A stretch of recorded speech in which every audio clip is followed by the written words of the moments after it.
गरुड़ पुराण में अब बात करते हैं प्रेतों का स्वरूप और कार्य। यद्यपि इस पुराण में मृत्यु के उपरांत प्रेत बनने वाला और यमपुरी की यात्रा करने वालों का जो वर्णन किया गया, उसको पढ़ने से यही प्रतीत होता है कि मरणोपरांत मनुष्य का सूक्ष्म शरीर निस्संदेह किसी दैवी प्रदेश की यात्रा करता है और वहाँ चित्रगुप्त नगर, यमपुरी आदि में उसका विचार उसी प्रकार किया जाता है जैसा कि हम लौकिक न्यायालयों में होता देखते हैं। पर कई स्थानों पर प्रेतों के स्वरूप और कार्यों का वर्णन पाया जाता है। उससे यह भी प्रकट होता है कि नरकों और यमपुरी का जो वर्णन किया गया है वह बहुत अंशों में अलंकारिक है और चित्त पर अनुकूल प्रभाव डालने के उद्देश्य से किया गया है।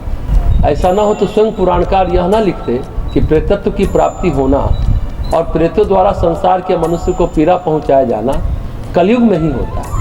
सतयुग, त्रेता, द्वापर आदि में ऐसा नहीं होता था। वे लिखते हैं कलयुग में मनुष्य के रहन सहन के अशुद्ध हो जाने से वे प्रेतत्व को प्राप्त होते। सतयुग, द्वापर आदि में न कोई प्रेत बनता था, न किसी को प्रेत संबंधी पीड़ा होती। यहाँ प्रश्न हो सकता है कि यमराज, उनकी यमपुरी, नरक आदि जो अनादिकाल से है, तब क्या वे सब द्वापर तक निकम्मे बैठे रहते थे?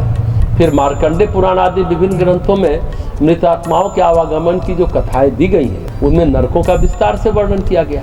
धर्मराज युधिष्ठिर जब एक असत्य भाषण के लिए थोड़ी देर के लिए नरक में ले जाए गए तो उन्होंने देखा कि नरक पापियों से भरा हुआ है। इससे हम इसी परिणाम पर पहुंचते हैं कि प्रेतत्व और नरकों का जो वर्णन पुराणों में लिया गया है, उसे अक्षरशः ज्यों का त्यों मानने के बजाय उसका अर्थ रूप अलंकार की दृष्टि से ही समझना उचित है।